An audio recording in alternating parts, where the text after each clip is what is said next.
Salut à tous, c'est Romano pour Xiaomi Passion et comme vous pouvez le voir aujourd'hui on se retrouve pour le test du Sawadika ZDG 300, donc le robot laveur qui fait partie de l'univers Mi Home, voilà, donc puisque c'est le seul robot laveur qu'on retrouve dans l'application Mi Home via la connexion Wi-Fi. Donc c'est le seul vraiment de sa gamme et c'est vraiment un beau produit. Donc ce qu'on va faire, c'est qu'on va commencer par lui mettre du coup du produit dans la partie arrière ici. Donc vous pouvez avec le gobelet ici, voilà, donc à peu près 2 gobelets, voilà, il faut pas trop remplir l'appareil. Vous verrez derrière que vous avez une languette orange en fait qui permet de contrôler le niveau maximum. Donc faut pas en mettre plus, sinon vous pouvez détériorer l'appareil. Et pareil, donc pour le produit, vous pouvez mettre du détergent, il n'y a pas de problème, c'est bien écrit dans la notice. Par contre, il faut bien faire attention à choisir un détergent avec un pH neutre, voilà, pour pas abîmer et boucher les buses. Pareil au niveau du détergent, moi je vous invite à prendre un détergent plutôt liquide puisqu'il y en a qui sont un peu plus visqueux que d'autres. Donc prenez un détergent vraiment liquide pour que ça soit bien fluide et que ça se soit bien mélangé avec l'eau en fait. Donc faites bien attention au choix du produit que vous prenez. Voilà. Allez, maintenant on va le lancer pour voir ce que ça donne et après on se retrouve à la fin pour voir les points positifs et les points négatifs du robot.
Allez, ça y est, notre robot Sawadika a fini son cycle de nettoyage et on le retrouve sur sa base de recharge et voilà ce que ça donne au niveau du nettoyage.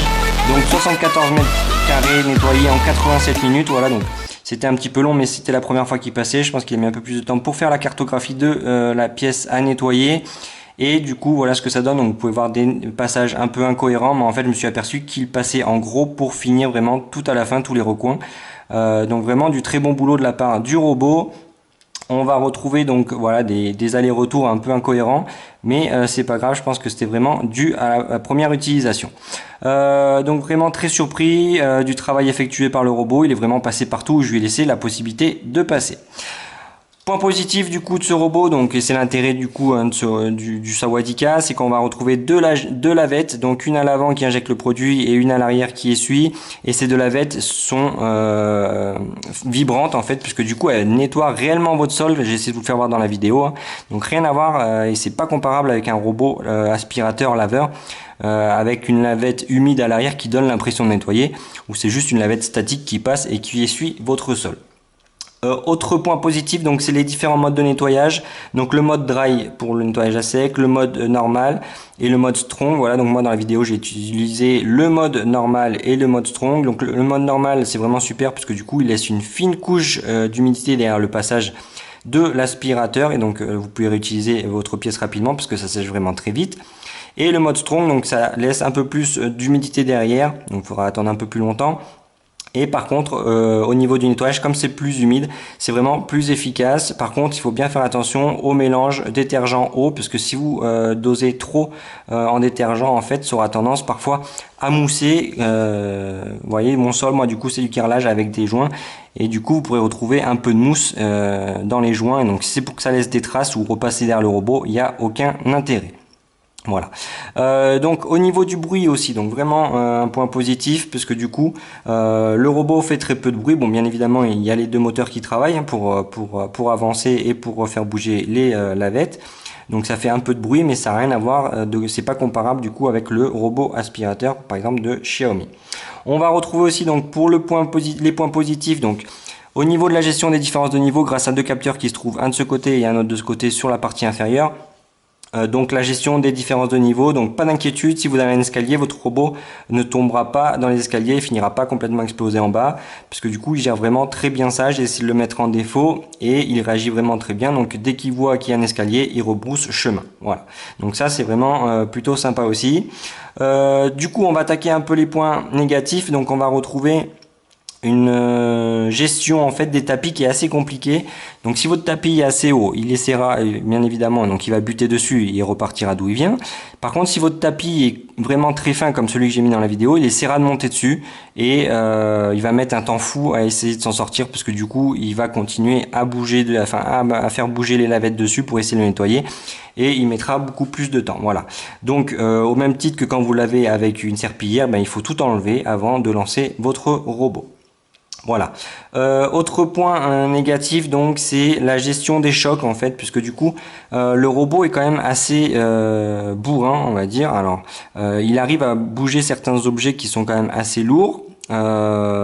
Malgré ça, il fait vraiment très bien le boulot. Voilà, donc il vient pas non plus s'exploser dans les objets, hein. Faut pas abuser. Mais il arrive quand même assez vite malgré tous les capteurs qu'il a sur les quatre côtés et sur la face avant. Voilà, donc il vient se poser quand même assez fort sur certains objets et les plaintes. Voilà. Autre point négatif, mais bon, c'est vraiment corrigé très rapidement, c'est que sa base, voilà, donc vous voyez le plateau en plastique qui se trouve en dessous en fait, il faut le fixer au sol, parce que vous voyez, moi j'ai du carrelage, donc c'est assez glissant en fait, et donc le robot quand il part, il amène la base avec lui, et quand il arrive, et ben il y a tout qui bouge et il n'arrive pas à se positionner correctement. Donc la solution, c'est deux bouts de scotch et c'est réglé. Voilà, donc c'est vraiment un détail sur le négatif. Voilà, donc deux bouts de scotch et c'est réglé. Donc le robot viendra se positionner correctement et n'embarquera pas la base quand il partira. Voilà.